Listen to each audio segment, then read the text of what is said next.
At 1:45 in the morning, a Boeing 737 with 2 people on board was flying 5.5 miles off Honolulu with one damaged engine. It had 2 engines. One of them was fine. The crew had decided the wrong one was broken. For the next 11 minutes they flew on the engine that was destroying itself, with a perfectly serviceable engine sitting at idle beside it. The airplane could not hold altitude. It went into the Pacific. This is Transair Flight 810, and the most difficult thing about it is that nothing here was new. The 2nd of July 2021. Rhodes Aviation, operating as Transair Flight 810.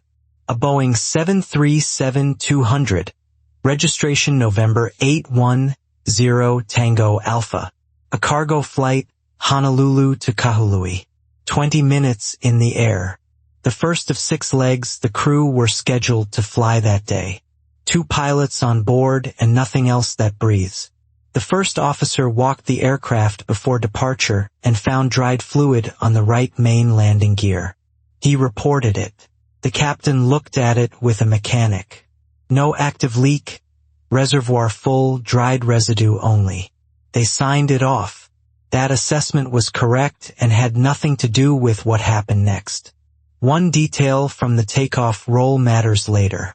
The captain recalled that the exhaust gas temperature for both engines sat right on the line between the green and the yellow band.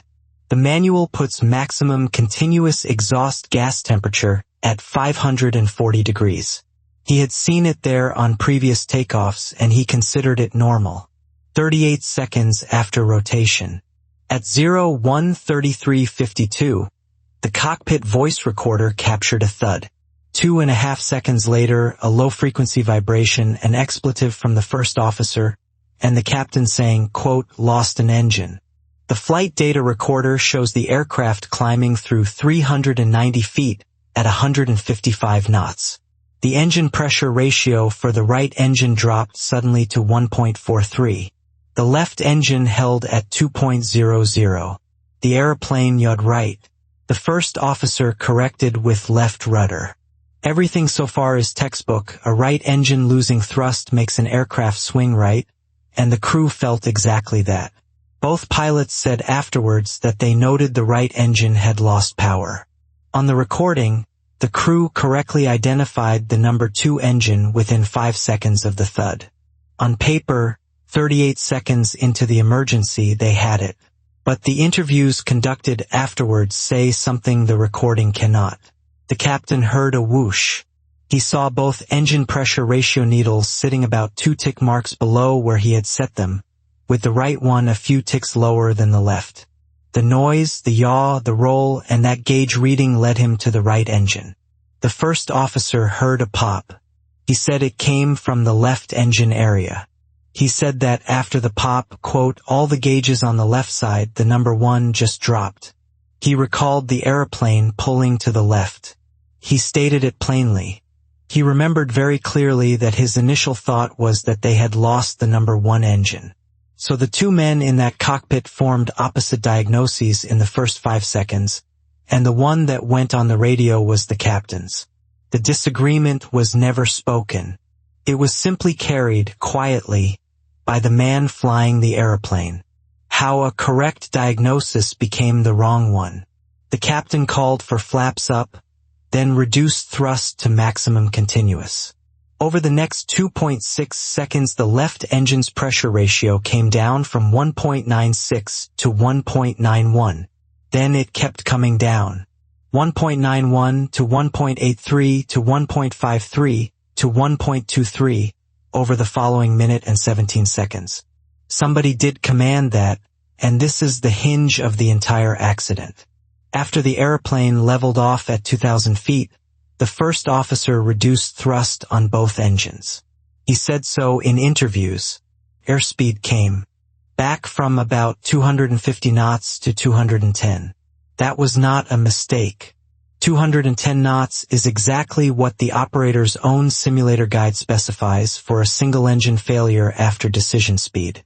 He was flying the procedure he had been trained on. The captain did not know he had done it. He was on the radio with the controller, declaring the emergency. So one pilot correctly applied a trained procedure. The other pilot did not see it happen. Neither of them did anything wrong in that moment. And between them, the two engine gauges were quietly rearranged into a lie. At 01:35:56, the left engine reached a pressure ratio of 1.05. That is flight idle. It stayed there for the rest of the flight. 8 seconds after that, the right engine, the damaged one, began dropping below 1.4 as well. Both engines were now producing almost nothing, and the aircraft was at 2,000 feet. And then the crew looked at the gauges. At 01:37:40, the captain said, quote, "Let's see what is the problem, which one, what's going on with the gauges." And then, "Who has the EGT?" The first officer answered, "It looks like the number 1. At that moment, the left engine was at 1.05 and the right was at 1.12. The left engine looked worse. It looked worse because they had brought it to idle. The captain asked, "Number 1 is gone." The first officer confirmed the left engine was gone and said, quote, "We have number 2. The captain repeated it back. "We have number 2. Okay." In the 11 seconds that followed, the right engine's pressure ratio was pushed up from 1.12 to 1.18.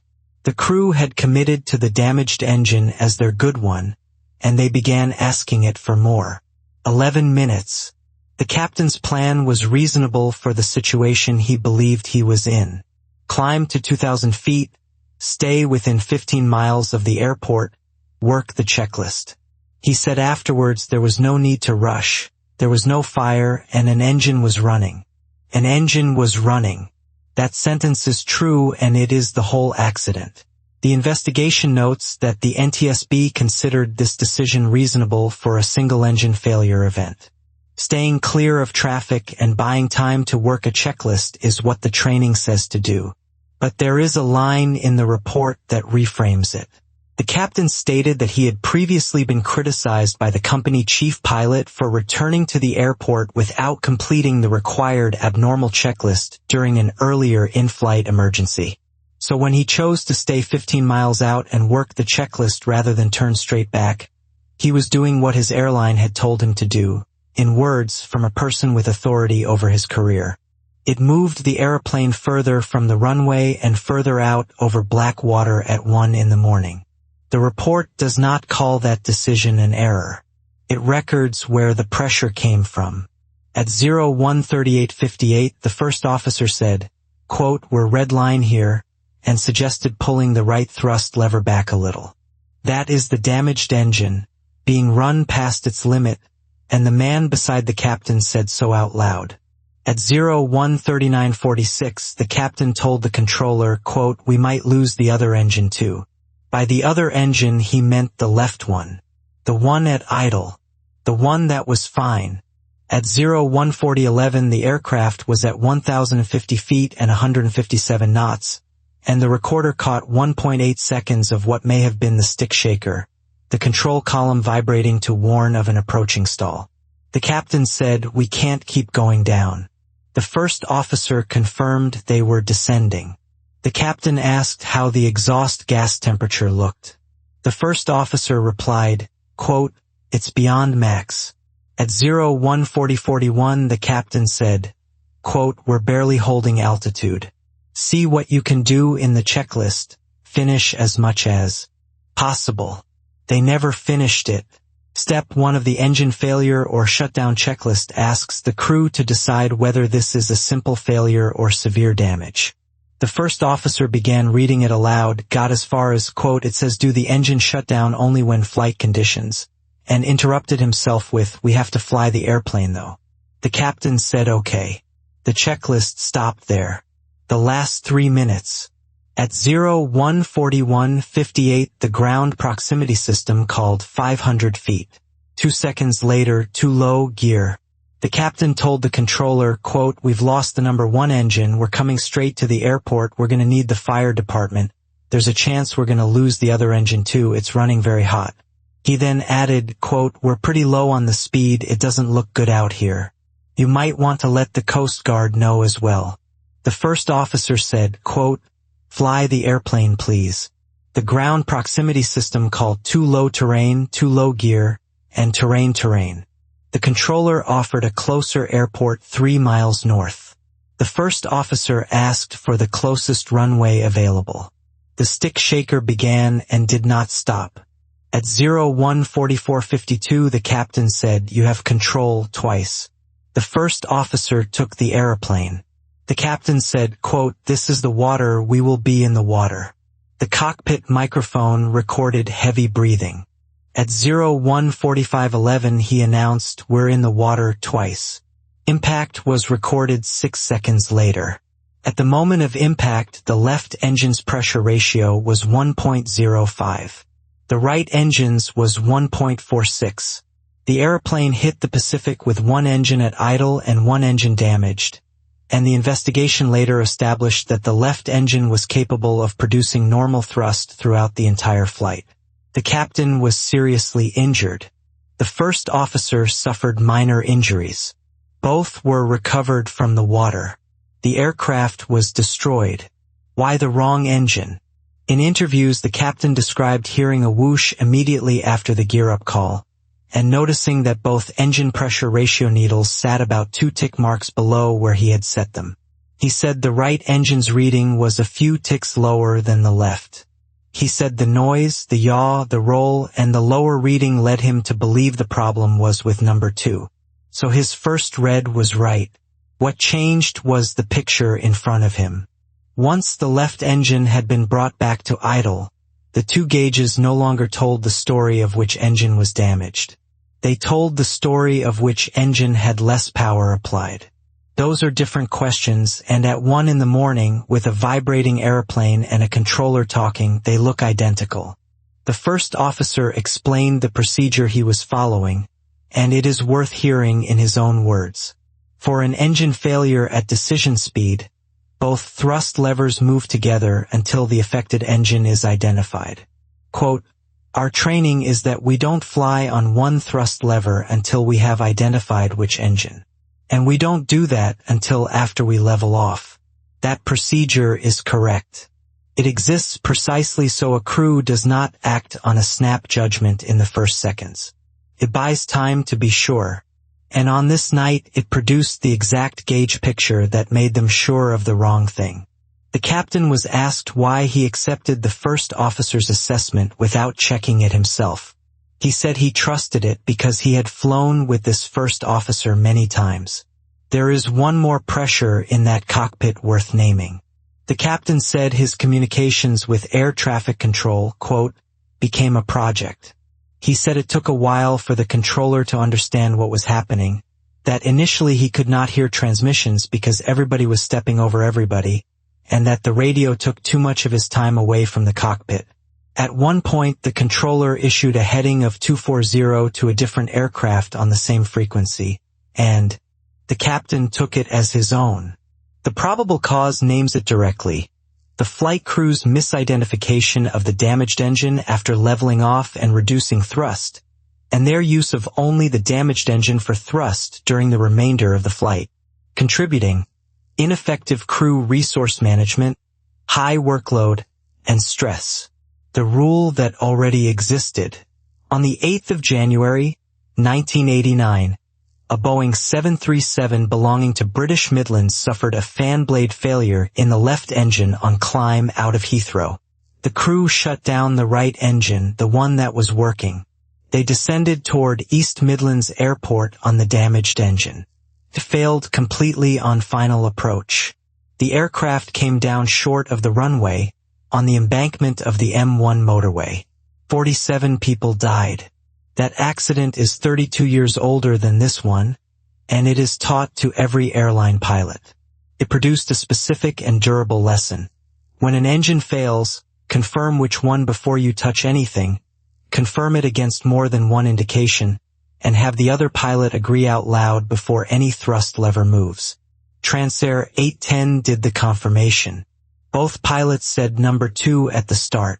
What the procedure did not protect against was the crew re-diagnosing the aircraft 4 minutes later, from gauges that had been changed by their own hands, and arriving at the opposite answer. The finding about crew resource management is where the report is sharpest. The first officer said, "We're red line here." He said, "We should pull the right one back." He said, "It's beyond max." He said, "We're losing altitude." He said, "Fly the airplane, please." Every one of those was correct. None of them changed the plan. Crew resource management is not about a junior pilot being allowed to speak. It is about what happens after he does. Speaking up that is heard and not acted on is not a functioning safety system. It is a recording of the accident being predicted. There is a version of the story that is about two pilots making a mistake at 1 a.m. That version is true and it is not very useful. Here is the more useful version. Two people were handed an aircraft with one damaged engine, a situation that aviation has spent 70 years making survivable. They diagnosed it correctly in the first 38 seconds. Then the instruments in front of them stopped answering the question they thought they were asking, and nothing in the cockpit was designed to tell them that. The gauges were working. The checklist existed. The training existed. Kegworth had already been paid for in 1989 by 47 people. And a serviceable engine sat at idle for 11 minutes while a broken one carried an airplane into the sea. The reason both men survived is that the first officer flew a controlled ditching at night into water in an aircraft that would not climb. That is the part of this story worth remembering. Every figure in this video comes from NTSB Accident Report 2021-07021-03407, which is public and linked in the description. If there is an investigation you want us to read next, leave it in the comments.